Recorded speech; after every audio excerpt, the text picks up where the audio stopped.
The Roots of Success podcast is for the landscape professional who's looking to up their game. We've got a brain trust of experts to help you nurture the roots of a successful business and grow to the next level. This is the Roots of Success. Welcome to Roots of Success podcast, and I'm your host, Tommy Cole with McFarland Stanford. I've got an awesome guest today, my new best friend. We have a lot in common. Come to find out, we get up early, we work out, we hustle all day, and it's been great. Matt Davis with College Fund Landscaping out of Lucas, Texas. That's right. Kind of like north of Dallas suburb. How are you doing, Matt? Good, Tommy. Thanks for having me. Yeah, this is great. This is going to be awesome. We're actually at a different location, a little bit different setup here. This is in person, which is very unique for us and our audience. So this is great. So Matt, tell me what has been going on. How long you been in business? How did you get into landscaping? Like, this is probably not the most ideal setup that you probably envisioned, but there's a reason why you're sitting here today. So how'd you get started? Yeah, 100%. Well, if you want to go back to the very beginning, I have to thank my dad. My dad is a serial entrepreneur, and he actually had a fire sprinkler business. I don't want to get too much in the details, but he was doing sprinkler installations in the Bahamas. And then that savings and loan scandal kind of went down. The Bahamas people didn't have the money. They didn't pay him. He went out of business. He started mowing yards. Okay. In the Bahamas? No. He was doing just a job at the casinos. Gotcha. So we lived here in Dallas at the time. So he had 3 kids, needed to pay the bills, right? So he started mowing yards, absolutely hated it. I would actually mow yards with him, right? But he didn't like the business. He ended up going off and finding another career path. And at that point in time, he gave my brother and I a trailer and about 40 yards. So it started there. And then he told us to call it College Fund Landscaping. So that's really their origination story from it. Thank you, Dad. Exactly. Yeah. I mean, I owe a lot to my father. Yeah. My brother quit. He started doing that. So then it was just me.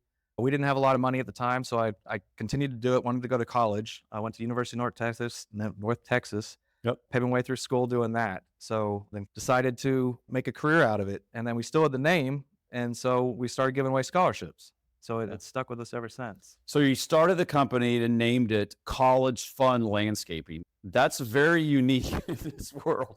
Like, I don't think I've ever seen it. And so what strived you to say this is going to be the name? Tell me about the story of you making money during college. Yeah, well, I mean, I wasn't making money during college. I was going into debt, and I'd pay it off every summer. So it was credit cards put me through college. And then in the summer, I'd mow yards, pay them off, and just did that over. But my dad named the company. It wasn't me. What does this College Fund Landscape look like in college? What's a pickup? It's myself. Okay. I wish I could say I had a team. I was smart enough to build a team. I didn't learn that until later in life about the power of leveraging other people and allowing them to do their jobs. Learned it eventually, though, luckily. It was literally myself driving back from Denton. I worked 4 days, pickup truck, mowers, mow by myself, and then go back to work. Gosh, that's great. So I have a lot in common with you. Do you? Yeah. So I had a mobile wash business at the college I went to. Yeah. So I had a truck, I had a trailer, I had a tank, a black tank. Okay. It's called Super Soaker Wash Systems. And I would drive after class, would get out, whether it be 1 o'clock or 4 o'clock in the afternoon, and I had a designated route. I had USPS postal trucks. I had women only workout gyms, and I had a couple of lawyers and bankers. And literally I would show up between 2 and 4, detail cars, and then make money. And I'm onto the races, kind of like CFL. Exactly. Kind of like same thing. Same thing. Yeah. Service and industry. that paid for all my fun stuff. My parents would not fund me and all the activities or anything that I would do outside of school. So it says, you know what, figure out a way to make some money and go after it. Loved it. Exact same story. I had no idea. Yeah. More in common now than I knew before. Yeah. Right? Yeah. So college fund. So you're not in college anymore. No. You've past that. You've graduated past that. Yeah. But tell me you guys do a lot of community things, and I think our audience learned a lot about you yesterday, getting the award for community services. Tell me a little bit about that and what it means to College Fund Landscape. Yeah. Well, so I like helping people. Like, I hate to say this, but lawn maintenance is not my passion. Helping people is my passion. Yeah. And it's a vehicle. We can do lawn maintenance and landscaping and fertilization weed control as a vehicle to help people, both our employees and our customers, right? Yeah. So, and in part of that is the scholarships, which we give away one to the University of North Texas. And then we also give more to our clients. We actually do a scholarship raffle Or if you've got a kid in high school that's about to go to college, or they're in college, they can put their name in the bucket. Basically, we pull it out, and then we give out the money and we pay down their tuition. So that's one piece. We also do food drives. We're doing one right now, Thanksgiving food drive. And then internally, we do a lot of financial education. Great Game of Business, Jack Stack, big believer in his philosophies. So we do a lot of financial education, trying to teach our guys. A lot of our guys are Hispanic. I always say, like, if we don't teach them, who will? They don't have the opportunities elsewhere. So if we can just better people's lives, then everything else will be better. Yeah. Essentially. So tell me how that is set up. So you're teaching people. Is that the field staff? Is that the office support team? Is that everyone? Is it volunteering? What's that structure look like? No, it's absolutely everyone in our company. Okay. We do every Friday. We have a meeting. It's 30, 45 minutes. We go through our P&L all the way, top line, all the way down to bottom line. We go through our goals. We have a bonus program that's tied to the net income, tell them where they're at. We do efficiency ratings, and then have the side conversations with them. If I'm going to be honest, we need to have more of those side conversations. Yeah. That's really where the benefit comes. Some of them are embarrassed or to ask in the public group setting. Mm-hmm. So, but it's just teaching them that and like what they can do. Because if knowledge is power, if you know what you can change, then you can change it. If you don't know what to do, you're just going to continue doing the same things. How is it to unroll that out? I feel like a lot of times, it's painful, but there's a lot of owners out there saying, why should I expose, or why should I open up my books and share? Everyone's hesitant about that type of thing. It's called open book management. That's right. What made you, I'm sure it was awkward at first. Yes, and it still is. So how did you overcome all that? Just do it?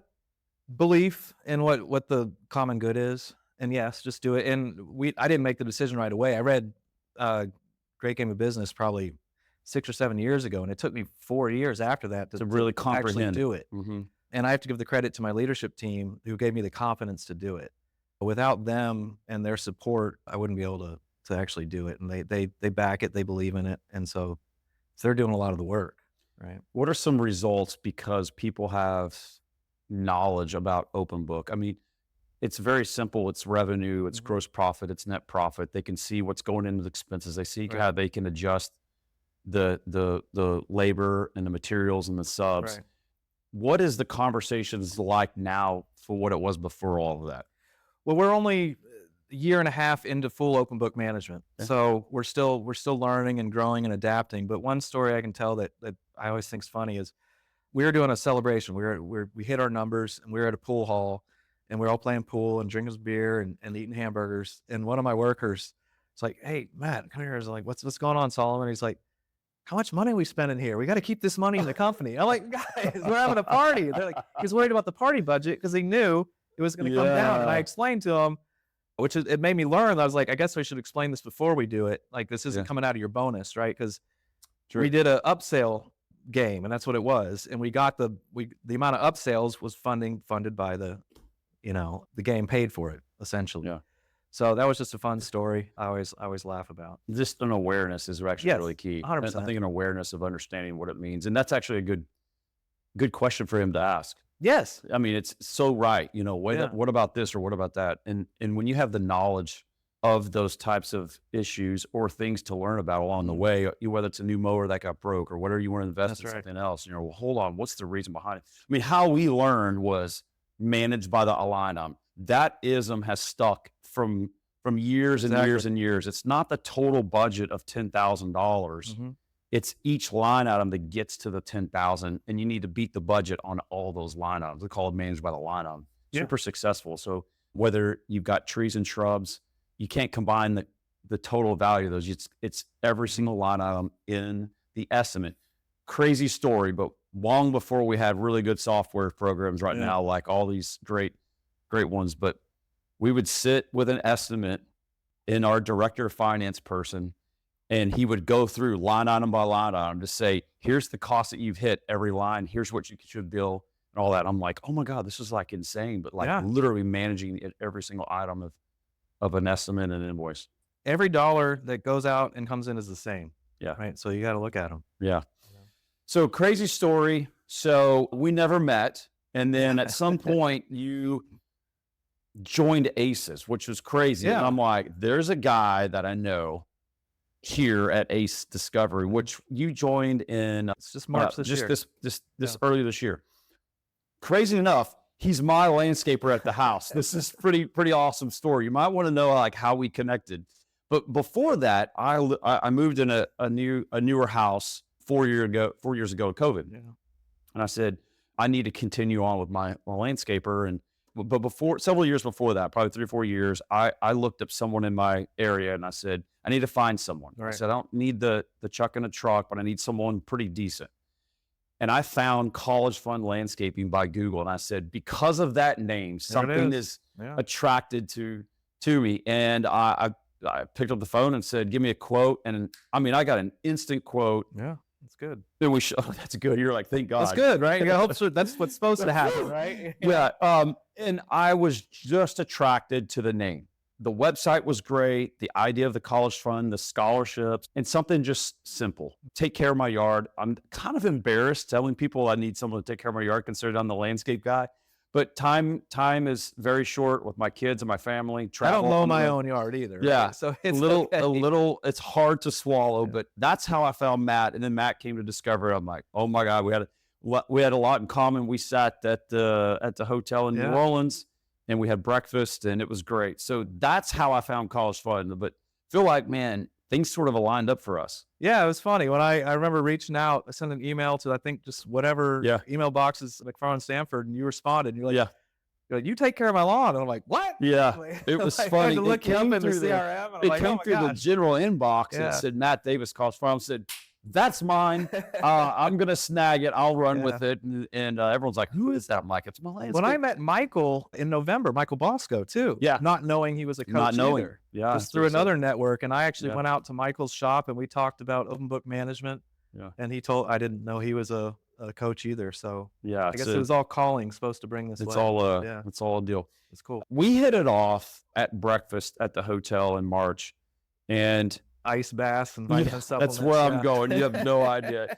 So we had a lot in common. We're talking about, athletes and training and morning routine and eating healthy and all that and working out. And we were just like sort of in this tube of craziness where everyone around us is like, you guys are a bunch of weirdos. Tell me about your health and wellness journey and how you got here. Okay. I've always been active. I love being outdoors, right? So most of it just starts with being fit so I can do the things I love. Yeah. Mountain biking, rock climbing, mountaineering. So if you don't work out, when I go out to do those things, I'm not good at them. Mm-hmm. So that's where it all started. And then the older I got, I'm like, okay, these things are getting harder. I should probably start looking at my vitamins, supplements, looking at other things to extend so I can continue to do this.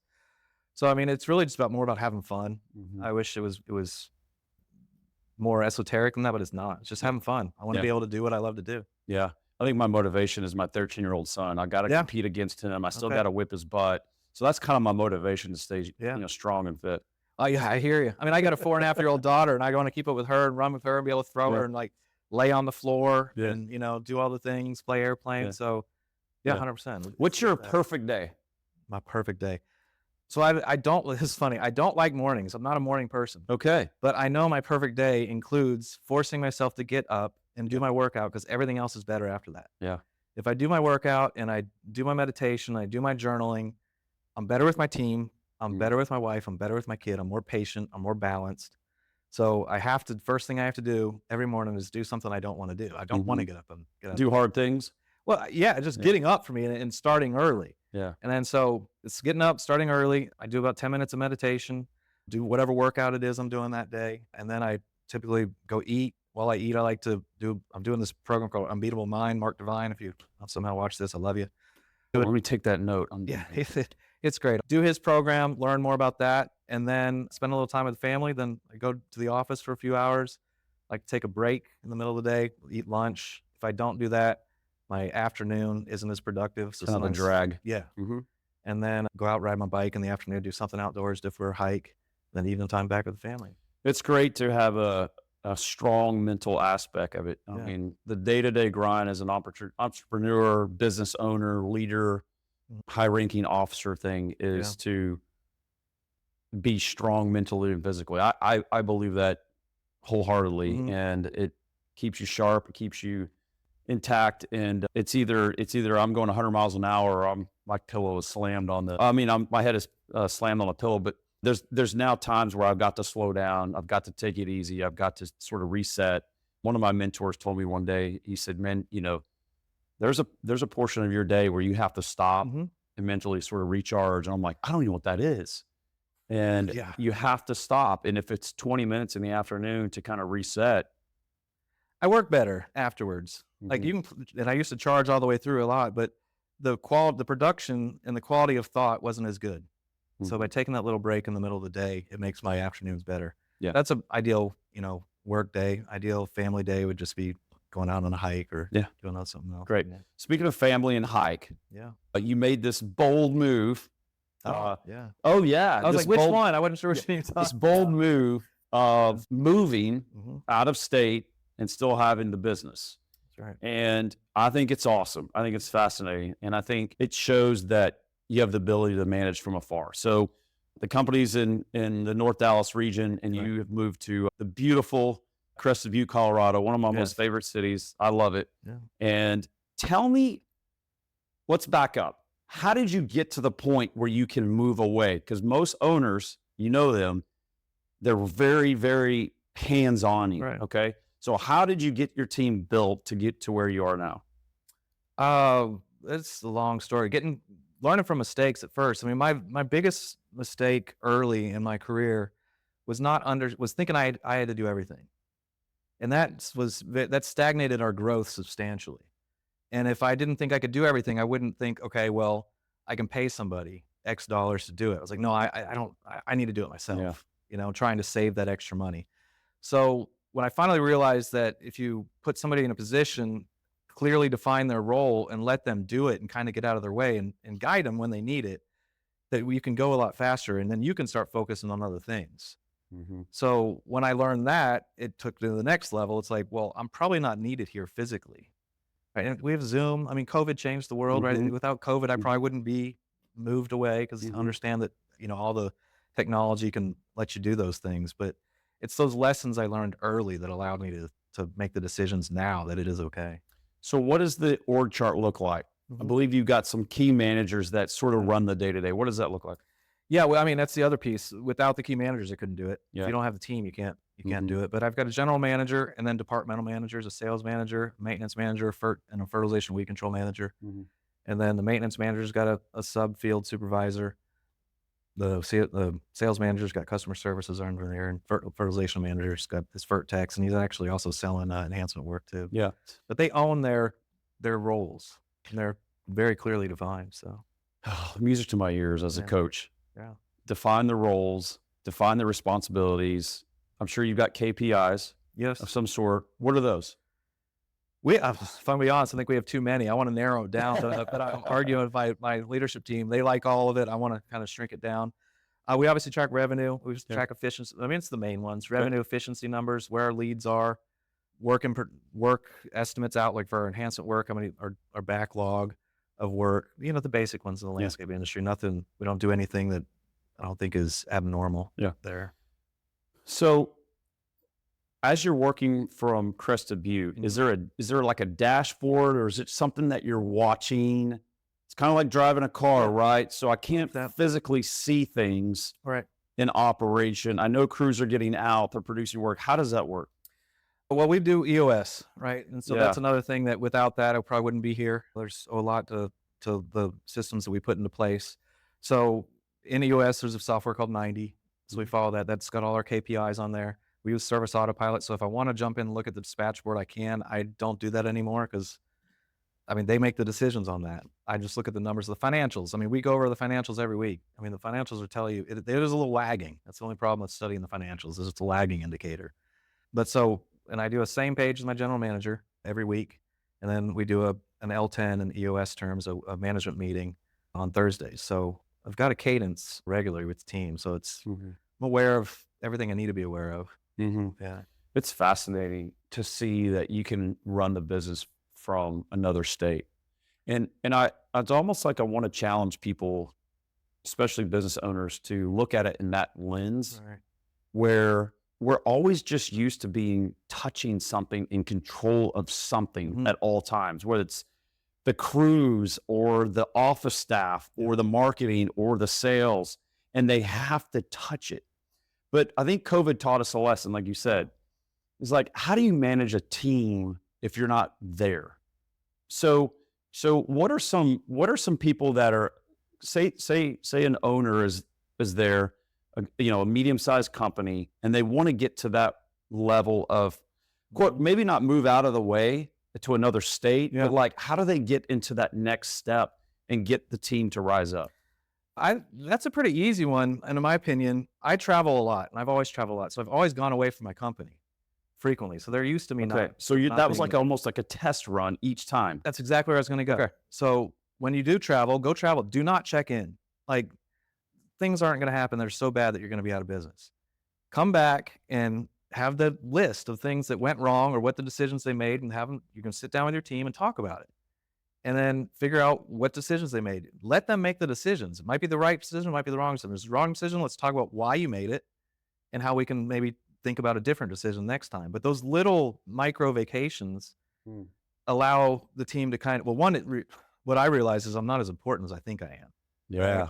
Right? My ego thinks I'm needed. Oh, it's so true. What I mean, right? Love that. Like, Love that. Matt's needed. Matt solves all the problems. Well, that's what you do as a helper. You want to help people. Right. And the other answer is like, you don't want to solve all the problems. You want them to solve the problems. You want to help them solve. It's, the not my monkey, the 1 minute manager, that whole concept. But you have to give people, and I also realize is people want to be able to make the decisions. They don't want to have to go to somebody. They want the authority, and because then it's their result and they can take ownership of it. So those little mini vacations, I would start taking those and then just talking with their team about what happened when things came back, and make little micro changes. And then systems. I mean, I don't know if you know Colby, but I'm 8 and follow through. So I'm systems intense. Yeah. So just follow the system and you'll be okay. Follow the system. Right? Follow the system. Yeah. So speaking of system, but what does that mean? I think a lot of owners saying, well, we just need processes and systems and everything's going to work out. Everyone gets stuck in the building though. I do too. How have you overcome that? OODA loop, observe, orient, decide, and act. Okay. Say that again. Wait, what? It's a military thing. It's a OODA loop, OODA. Okay. So you make a decision, then you observe what happens, orient yourself to what the results would happen, then make a decision on it and act on it. So you can write the process, and you don't worry about perfection. Just get it out there, get it tested, and then make a change if needed. And that'll get you there faster than trying to make that perfect system. And some things I over systemize. Marty Grunder was having a story. Yeah, you can relate to him, right? Oh yeah. When he was talking about SOP for the paper towel holder. Yes. I was like, oh, Marty, that's my guy. Like, I felt that, but it's not needed. So you can over systemize things. It's more of guidelines on some things. Yeah. And I also learned that even though I love writing systems, let them write their own systems. They'll follow them much better than if I write the system. I write the system, it's Matt's system. Yeah.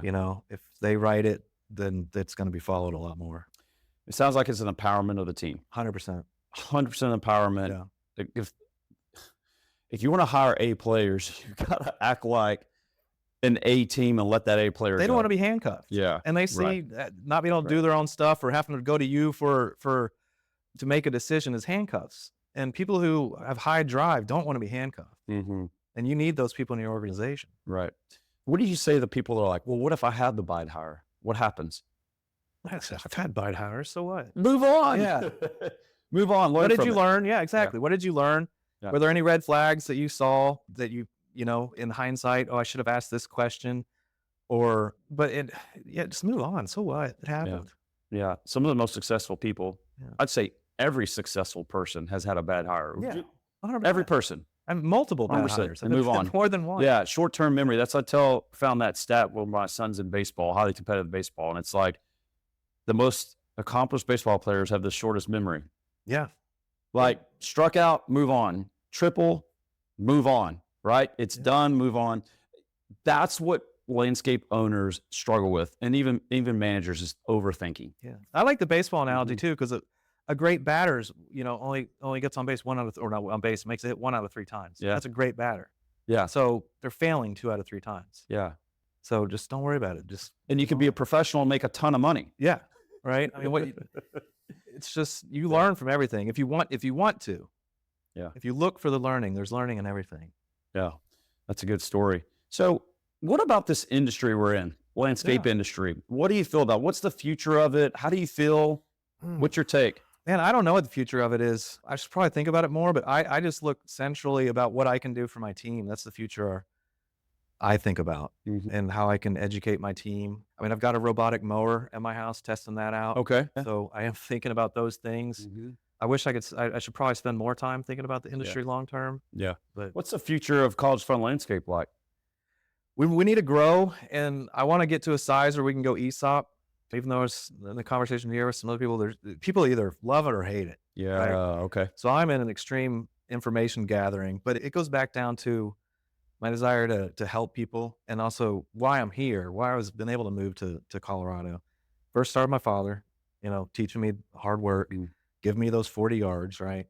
And then the team I've built, right? Without them, I've got workers been with me for 18, 19 years. Gosh, that's great. Right? They're my brothers. Like we've buried a child. Yeah. With them. Yeah. Yeah. Sorry about that. You're good. You're good. That's the part I love the most, is the camaraderie, the family, the traditions. We live in a world that we should help people more often and build teams because of that reason. Yeah. Let me just give you my take on this landscape. Landscape's the best industry. I absolutely love it. You don't meet bad people. And look how many people I work with all over the U.S. And I like hard workers. And what's where I like hard workers. I grew up here. working since I was 12 years old. I've had all kinds of jobs. I've thrown newspapers, sold fireworks, swept warehouses. I had a paper route too. I didn't know another one. Yeah. Get out of here. Did you ride your bicycle? Yes. Until I was 14. In 14, I was driving at 3 a.m. There you go. As long as I didn't get caught. Yeah. I did get caught once from a police officer. My dad had to come, help me out. But I would, on weekends and holidays, I would get up at 3 a.m., sometimes 2:30, and run a paper route on weekends. No kidding. Well. Yeah. Also, another challenge, another thing that I did was collecting money. I learned so much from that. If anyone remembers, I'm kind of getting a little old here, but you would carry this little 2-ring binder. Yeah, I remember. Oh my I remember gosh, the binder. Matt. You knock on the door. Oh my gosh. And you I give want them my this little $2. ticket. Yeah. And you knock on the door and you knock on the door, and it's for you got to pay your $12 bill. I don't even remember what it was. And I'd walk to the next one, and I got to this house, and I'm like, they're always answered. They're mean. They got this loud dog, and I need to collect $12 and give them a coupon back. It was way before technology. Yeah. And that was some hard stuff. I learned a lot though. One thing I learned from that is how to read, a lot of how to read people. Yeah. I've taken it to my career even these days. If somebody ever tells me about how they're not going to stiff me, they're probably going to stiff me. Stop. Yeah. Why would you why would you even bring that up? Yeah. I know. I mean, it's just don't worry, I got the money. Like, this guy might not have the money. Yeah. Why should we even talk about that? I met some fascinating people, and I think that's what built my character to what I am today. There's some days I would absolutely dread it, and God bless my dad. My dad's not here, but I've learned so much from that guy because he worked his tail off, and I don't know why the reason when I was 13, 14, 15, 16, why I had to do these things, but now I know. I'm sitting here today, decently successful. Yeah. I'm getting here with you, and I learned a ton in throwing newspapers, and people now have no idea what that is. They won't even give a newspaper out to a kid anymore. No, they won't. Yeah. No, anyways, it was fascinating. We grew up, with not a lot, but we worked our tails off, and I think that's who we built up today. So we have tons of stories to share. Matt, generally, thank you so much for attending this in-person sort of session. This is great. I could go on for a lot longer, but it's been impressive. I've learned a lot. I've really learned how building your team up to take ownership. You hire the good people, give them the things that they need, the resources, and go run it. That's right. And I love it. You've got your dashboard, you got your things set up, you got your system set up, go run it. What I learned today was great. Go away for a few days, mini vacations. No longer a few days. That's almost the litmus test of your business. If you're getting 30 phone calls a day, there's a problem. That's right. Right? And if you're getting a phone call or a text once a day, life's probably pretty good. That's right. And so that's a highly recommendation. I thoroughly love that. Listen, College Fund Landscaping does the basic needs services for all homeowners. I'm one of them. They're not installing gigantic, huge, multi-million-dollar properties. They're just literally we did do a $500,000 job last. Okay, there you go. In May. So there you go. You've got some cool work, but yet you're taking this off their shoulders to take care of their property, and you're providing a service that is now very reputable in the industry. Everyone knows CFL. I've referred you guys multiple times. I get these. Thank you. By the way, if you refer someone, you get a $50 Visa gift card. Mm-hmm. And my wife's like, "Well, did you get the card? Did you get the card?" I'm like, great. "Well, I don't know. I don't know if the card's ever going to come." We got a little bit behind there for a while. Yeah. I know our office was, so I'm glad they got them out. No, they're good. $50, and it's great. I recommend CFL all the time. So it's been a pleasure. Thank you for taking the time and joining us. Yeah, man, it was great. Yeah, good conversation. Ready to take the next step?